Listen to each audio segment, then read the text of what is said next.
Good morning.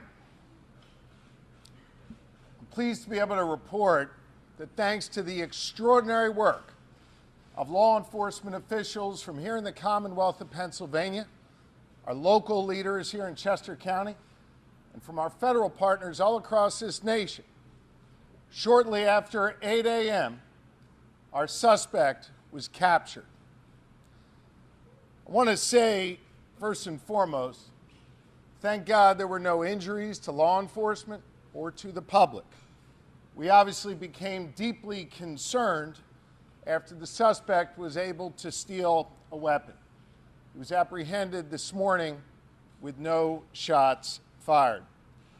I want to say thank you to the dedicated law enforcement professionals from every level who each and every day go out of their homes, leave their families, leave their loved ones to keep us safe. The public, over the last 13 days, has had a chance to see what excellence in law enforcement means, what true, dedicated professionalism is all about. I couldn't be more proud to be standing up here today with these professionals from every level. And while they did extraordinary work, we had a tremendous assist from the public here in Chester County. I want to say thank you to the public for their vigilance. Thank you for the constructive tips that they shared. Thank you for remaining on guard. We recognize this has been a concerning and trying time for each and every one of you in the region. And we want to thank you for your support of law enforcement and for your support of this effort that led to this capture today. I hope the good people of Pennsylvania, and indeed the folks all across this nation, got a chance to see how government is supposed to work, how law enforcement is supposed to work, where we all come together, where we focus on the mission. And while the women and men up here behind me may wear different uniforms and different badges, we were here with common purpose, and that was to apprehend this suspect and keep people safe. Leading this effort has been the Pennsylvania State Police. And I know I'm going to get booed by some of the folks behind me for saying this. I believe they are the finest law enforcement agency in the United States of America, and I could not be more proud to be the governor of this Commonwealth and to have the chance to serve in public service alongside these great leaders in the Pennsylvania State Police. Leading the effort for us is Colonel Christopher Paris, who did yeoman's work overseeing this operation together with Lieutenant Colonel Bivens. All Pennsylvanians, gentlemen, are indebted to you for your bravery, for your courage, and for your tremendous leadership. And with that, it's my honor to bring up the Colonel of the Pennsylvania State Police, Colonel Christopher Paris. Thank you, Governor. I would like to make a few brief comments. I'd like to dedicate those comments to the victims of Cavalcante and their families. At the end of the day, all of the people behind me here work for justice and for the victims. A close second to the people of Chester County. We appreciate your support, and we appreciate the dedication that you have shown us and the generosity that you have shown us. We are in your debt. This was a major operation. We know that it has affected your lives, and we're very much appreciative of that support. I'd like to thank the governor and his support of us, not only with his physical presence, but his work in Harrisburg on a daily basis. I'd like to thank the Border Patrol, Customs, the FBI, the Marshals, the ATF, our federal partners, the Chester County District Attorney, Deb Ryan, and her Chief County Detective, Dave Sassa. Our municipal partners, too numerous to mention here, in Chester, Montgomery, Delaware, and Bucks counties. We could not have done this without everyone. I would like to thank, from the bottom of our hearts, the members of the Pomar Lynn Fire Company. I know the media has been in and out of here. The hospitality that they have shown us, the logistics that you need to bring to bear in an operation like this, we would have been hard-pressed to do that without them being good hosts to us. Lastly, but certainly not least in any way, shape, or form, to the women and men of the Pennsylvania State Police, thank you. Thank you for your hard work and your diligence. This is my third manhunt with Lieutenant Colonel George Bivens. It's not lost on me that it was 9 years to the day yesterday for the Blooming Grove ambush. And in all of those operational cycles, there is no person who enjoys more of my trust and confidence. He was tasked with standing this operation up. My confidence in him is marrow deep. He is the consummate professional, and I would now like to turn it over to Lieutenant Colonel Bivens to give you the operational rundown of the capture of Cavalcante. Lieutenant Colonel Bivens.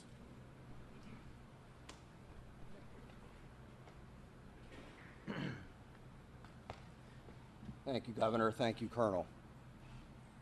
It is a true pleasure to stand here this morning and talk to all of you about bringing this manhunt to a successful conclusion and without getting anyone else hurt, most importantly.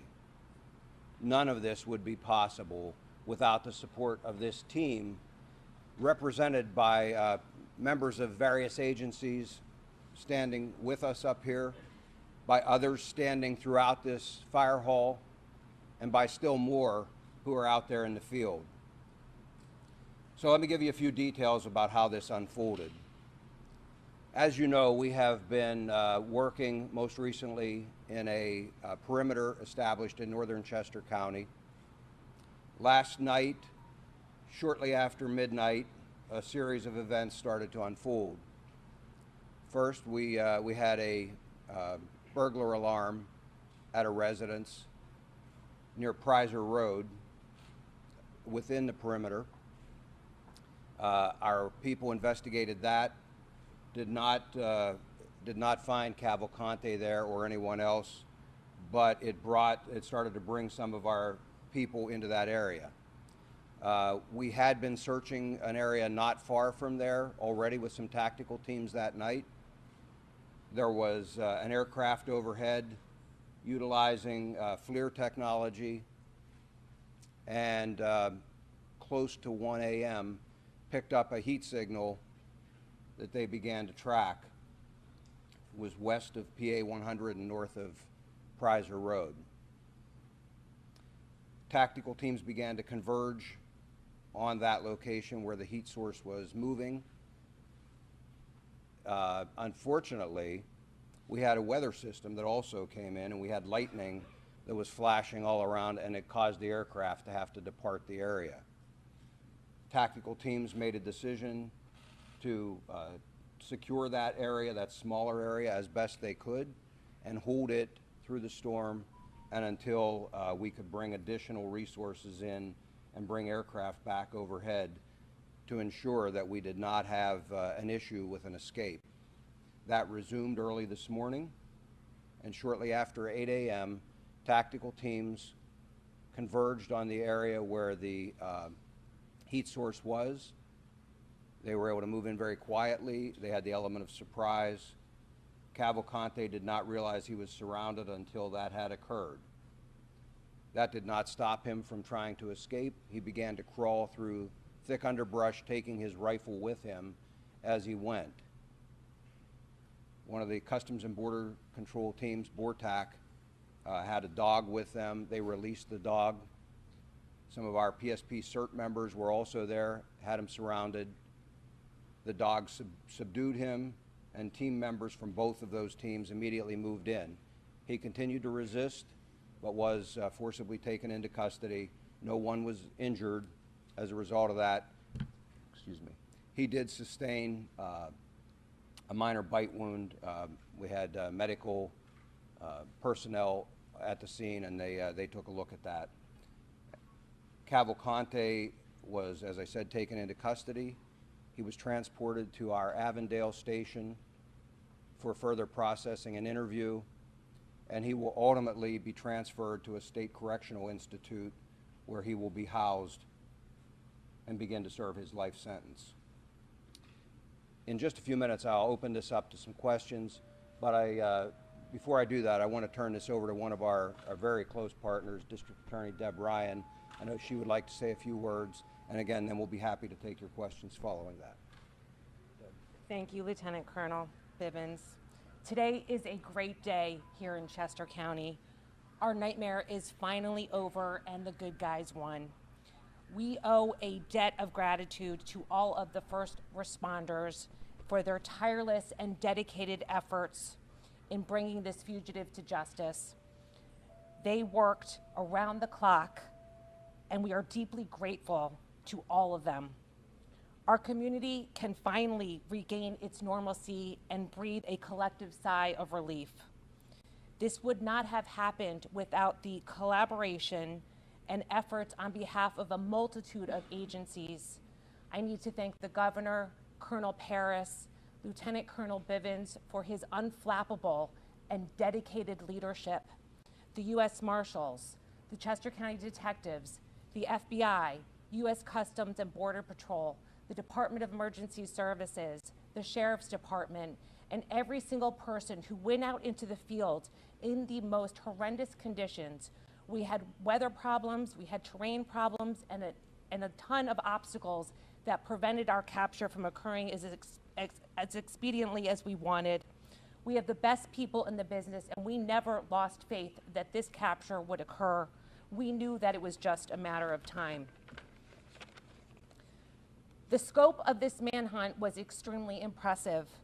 The brave men and women who went out there every single day are our heroes, and I am proud to be a part of this collective team of people who worked around the clock to bring this man to justice during this monumental challenge.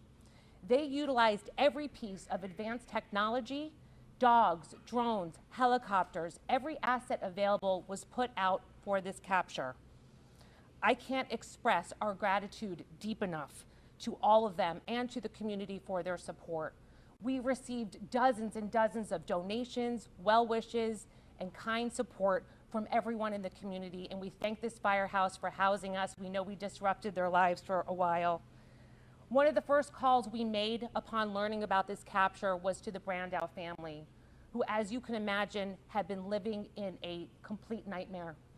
They are so grateful to the men and women who helped with this capture. They can now finally sleep again. I can't thank law enforcement enough for their efforts. Thank you.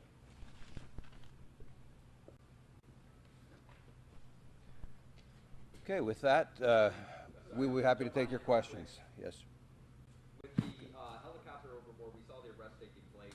There was some criticism about the photo op that was taken with the fugitive. Can you explain how that's actually a standard procedure, or what's the reasoning behind the photo op with the fugitive?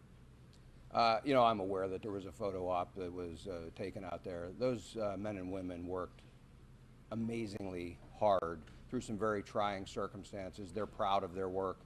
I'm not bothered at all by the fact that they took a photograph with him in custody. Again, they're proud of their work. They kept the community safe. I say thanks to them and good job. Sir, did he say anything in the moment that he was captured and you released the name of the canine officer who bit him during his capture?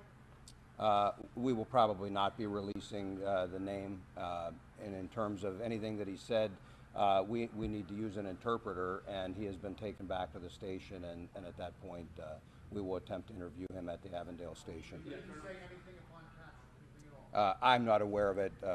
If he did, I don't have that information. Lieutenant Colonel, your officers were authorized to use lethal force if he didn't actively surrender. Was the goal to always take him in alive? That's always our first choice and preference.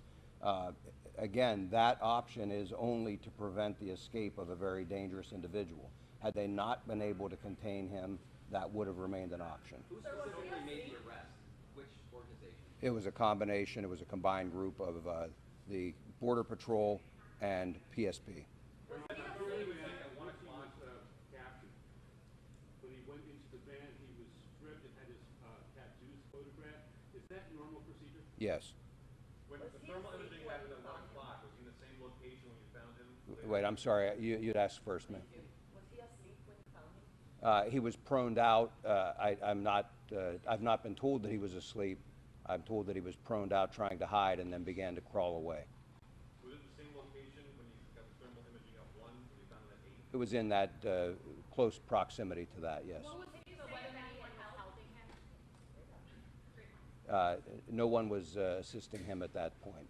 Sir, what was the agency that was flying the helicopter that first spotted the heat? That was the DEA, and that was a fixed-wing aircraft. Were you worried as law enforcement that you had to down the plane and there could be another chance for escape? I mean, that's obviously the plane had to land, but what kind of risk did you have to calculate with? Well, you know, as I've told you throughout this investigation, there are always things we have to contend with. Everything isn't scripted and doesn't go perfectly. And so it's just another challenge. Worried, I don't think, is the word that I would use. We simply had to adapt. And so we secured that inner perimeter while always keeping our outer perimeter secure, so that if he did manage to get out of that inner, we would box him in yet again. How tough an adversary was he? He led some very high-profile, difficult manhunts. How tough an adversary was he compared to some of the others? You know, I don't know that he was particularly skilled. He was desperate, and I've said that all along. You have an individual whose choice is go back to prison and spend the rest of your life in a place you don't want to be, or continue to try and evade capture. He chose the evade capture. He was in good shape, obviously able to climb, as you saw, to get out of prison. But ultimately, as I said all along, we had an amazing team assembled here, capabilities that are just very formidable.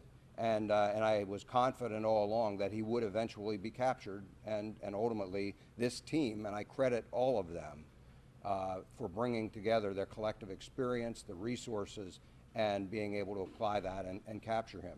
It's never easy to find someone who doesn't want to be found in a very large area. Sir, previously you said you were reserving comment on if anybody was helping him throughout the search. I know you said no one helped him this morning. Can you say now that he's in custody whether he received help these last 13 days? There were people who were intent and intended to assist him. We had been successful. To the best of my knowledge, we had been successful in preventing that assistance from reaching him. Does that include his sister? Yes. There had been some frustration, some criticism from the public as this was stretching on. Now that it's over, do you consider this anything other than a success? No, it was absolutely a success. And I got to tell you, I think by and large the public stayed amazingly supportive. I had some third grade students stop by yesterday and drop off letters and notes of support for all of these responders. We put them out for them to see at briefing time and things. That's the kind of support we saw from this community. There will always be criticism. There will always be people who think they can do this job better, and they're entitled to that opinion. What I would tell you is, again, I put my faith in this group of experts, this group of seasoned law enforcement professionals, the dedicated men and women, not only of the Pennsylvania State Police, but of all of the other partner agencies who went out there every day. I'll put my money on them any day of the week, and I believe the community supported them and continues to. Will he be charged with escape, and when will those charges be filed?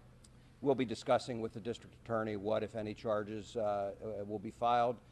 But for right now, again, there is a commitment, and he is going to begin serving his life sentence at a state correctional institution. What was his sister now? She is in the deportation proceedings. That will proceed as had been initiated. I'm sorry? You know where Cavalcante got the Eagles money from? I do not. Other than the rifle, what did he have with him? Did he have anything else? Just the clothing and things that he was wearing. Did he at the attempt time. to shoot? Did he attempt to try to disengage? He did not have an opportunity to, no, How sir. many officers were on the ground as you confirmed?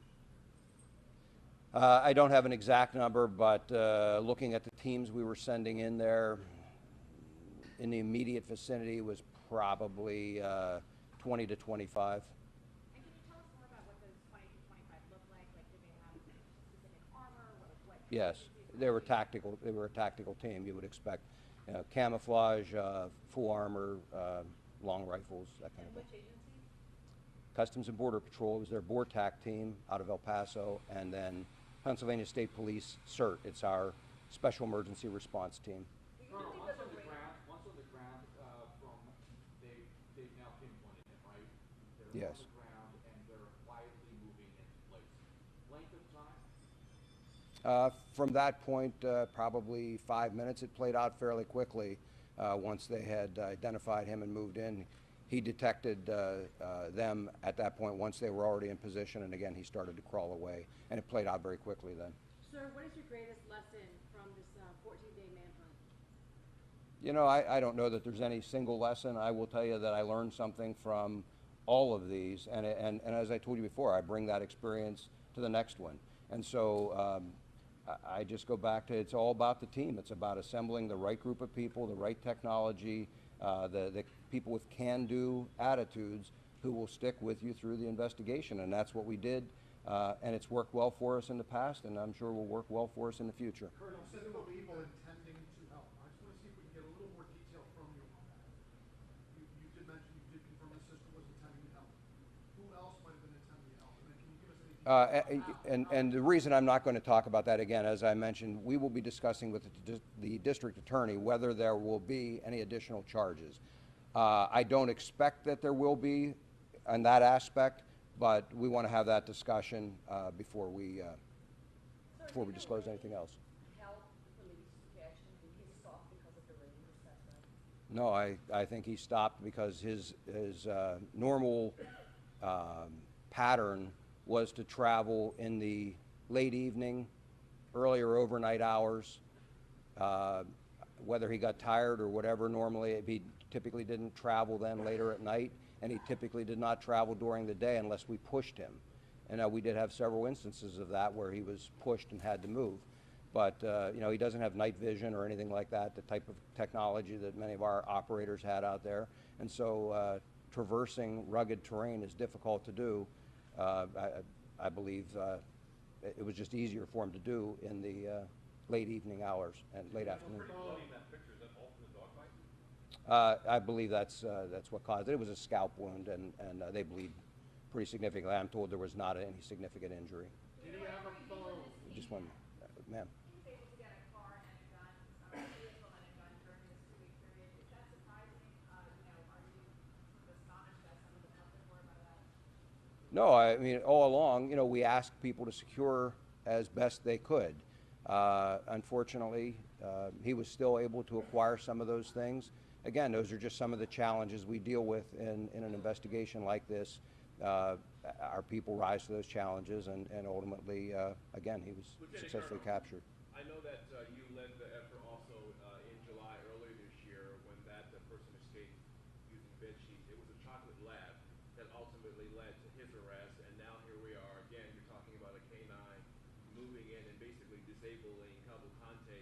Can you just kind of talk about the having canines and their use and how much of an asset they are when you're trying to navigate tough terrain and track down dangerous people? Sure. I mean, in the case of Tucker, he was kind of a civilian. I would say we deputized, and brought him in.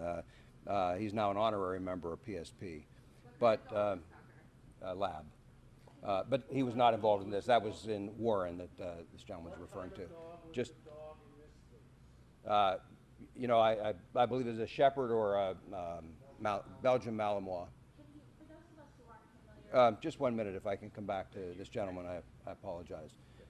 In any event, canines play a very important role, not only for tracking, but also for, just like in a circumstance like this, safely capturing someone. Far better that we're able to release a patrol dog like this and have them subdue the individual than have to use lethal force. And so, again, our preference is always to use other means. Canines play a very important role. for those of us who aren't familiar with the area, can you tell us a little bit more about where he was? It appears he was in front of a commercial building. Was he hiding within that building, or he was? He was in the wooded area, again, west of PA 100 there. I'm sorry, west of. PA 100. Okay. Are you aware of how he was getting nourishment and, liquids? No, that'll all be part of the interview we'll attempt to do. Whether he'll talk to us or not, that's obviously entirely up to him. But that will be something that we'll be asking. Sir, at this juncture, can you release where he worked in Chester County prior to his 2021 arrest for homicide? Unfortunately, I don't have that the list of those locations. I know that he did a variety of jobs installing flooring, but I don't have the specific list of work locations. Yes, How long will he be at the Avondale Barracks? long enough for us to process him, and however long an interview lasts with him. I don't expect it to be for a very extended period of time, and again, at that point, he'll be transported to an SCI. Sir, was there any concern that he would team up with another small man to step inside of a trench coat, Little Rascal style? No. Can you give us more detail on the actual encounter with the dog? Did the dog tackle him, bite him? Again, I didn't see this specific capture. What I would tell you is the way those dogs are trained is to simply go to the person. They will grab whatever is closest for them to grab, and then they are trained to detain that individual. They don't just keep biting and releasing or trying to cause additional injury. They simply grab onto and try and hold that person in place until officers can get there. So that's why they're never released, at some great distance or unsupervised. There are officers close by who can then move in. The handler can immediately pull the dog back off of they give them a command, pull the dog back off, and then officers take over from there. He did. I don't have the name right now. Was there any body cam footage or doggy cam footage in the situation of him getting the arrest, of anything happening? Not that I'm aware of, And sir. then secondly, Border Patrol, are they here? Yes. Can we talk about the expertise of Border Patrol being here to make that arrest? Do you want to? What your experience played and how that made you could step up? Sure. Now, Border Patrol is trained in tracking and pursuing. From the time an agent comes on duty, assigned to the southwest border, they get lots of experience tracking and trailing people. And then with our technology and other resources that just aids in the searches like this one. Different terrain than normally what you're working on, correct? So Border Patrol is assigned to both the northern border and the southwest border. So we got training and experience in all types of terrain. Tell us specifically what you did here. What did you do here to capture this guy? We assisted the federal, state, and local partners with our resources, whether performing observation at night, searches during the day, searches during night, and then obviously we had our tactical teams here. Question for Governor Shapiro. Governor, yesterday you described just not 24 hours ago right here that you were calm and that your commanders over this operation were also calm. In hindsight, how did you balance the obvious pressures from outside that were forever saying, find him yesterday? Look, we had a job to do, and that was to capture Cavalcante. And I had the absolute best team working on this. I'm proud to be associated with the Pennsylvania State Police and all the law enforcement leaders who were behind me, federal, state, and local. We knew we had the best, and we knew, as Colonel Bivens said multiple times, he was desperate, and it was just a matter of time. I couldn't be more proud of them. And I want to come back to two questions over here that are related to Mr. Holden's question. One was about the assets that we deployed beyond the people. I hope that the public takes great pride in the technology, in the canines, and in all of the assets that were brought to bear here. We ask a lot of the public through their tax dollars to support the police, to support law enforcement at every level. And they got a front row seat here in Chester County and across Pennsylvania to see the extraordinary work not only these individuals do, but the great technology we're able to bring to bear to ultimately capture dangerous suspects like this. The public should take great pride in that. And then to the gentleman's question there in the suit, folks, whoever had their Eagles hoodie stolen, if you could let us know, I'll do my best to get you one of those new Kelly Green ones, okay? Governor, can I just ask you, two escapes, two different individuals from the same prison in the same year. What do you say to people who live in this area to see what is happening at the Chester County Prison, and what are you guys going to do moving forward to try and prevent this kind of thing from ever happening again? Here in Pennsylvania, our system may be a little different from other states. We have state correctional institutions, and then we have county jails. In this case, the Chester County Jail is run by Chester County officials. They'll answer those questions as to what occurred and what changes are ultimately going to be made. Certainly, the State Department of Corrections will be here to assist in any reviews or in any other work that they need done to make sure that that facility is secured. They obviously have a lot of work to do there, and I'm confident under the leadership of Chairwoman Moskowitz and District Attorney Ryan and other leaders in the county, they'll get that done. Is it estimated that the cost of the manhunt is about $1 million a day? I can't put a price tag on it. We'll do our best to make sure that whatever can be tallied up is and is shared with the public. At the state level, I can't speak for our local or federal partners. Governor, you mentioned the pattern of what time of day he would travel. Were there any other patterns that you picked up on that were key in tracking him, containing him, and then ultimately catching him? There were a number of things that we picked up on, and he didn't follow the same pattern every single time. Seemed to like to travel via creek beds. He liked other paths of less resistance, wood lines, power lines, gas lines, that type of thing.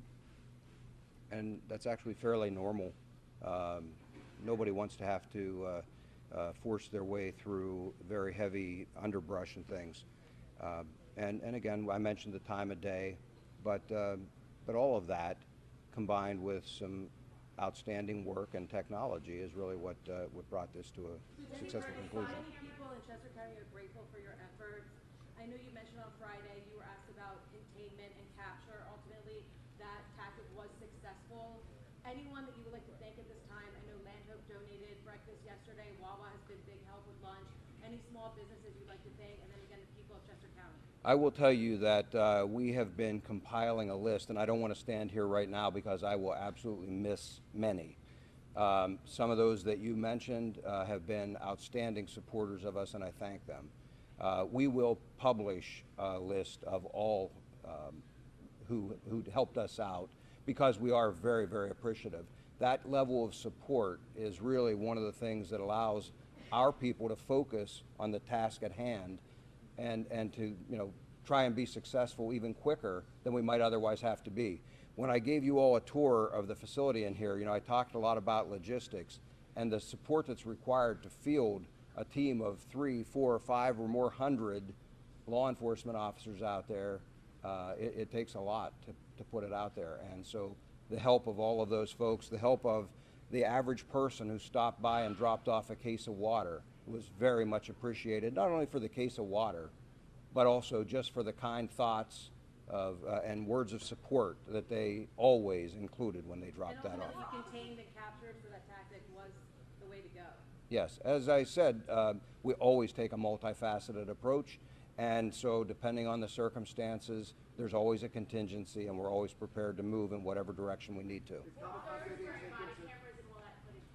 I'm sorry? Were officers wearing any body cameras and all that? I don't believe any officers on the tactical teams had them on. The type of aircraft involved here with the heat-seeking equipment, is that a DEA aircraft? Was it fixed wing, drone, helicopter? Also, did the arrest happen in South Covington Township? It was a DEA fixed-wing aircraft. I believe that's South Covington. I would have to look at a map. We were operating in several townships there, but again, it was north of Prizer and west of PA 100. Sir, where were you when this all happened? And do you have a personal feeling of satisfaction for 14 days of very long, hard work? How does this feel for you this morning? I was here in the command post when the capture occurred, and yes, I'm very happy that this occurred and that no one was injured. It brought a new level of danger for all of our people out here in the field when we knew that he obtained a firearm. And so for me, the biggest sense of relief is that no one in the community was harmed and no law enforcement officer was harmed either. So that's the win. No, I believe he was more mobile the entire time. Sir, what prison is he being transported to? We're not releasing that, but it is going to be a state correctional facility, and once he is secure there, I believe they will release where he is being housed. Lieutenant Colonel Bivens, you said that multiple people attempted to help him. Did he have any means of communication to reach out to those people and coordinate with them as to where he was? He did not at the time that we captured him. Yes, ma'am.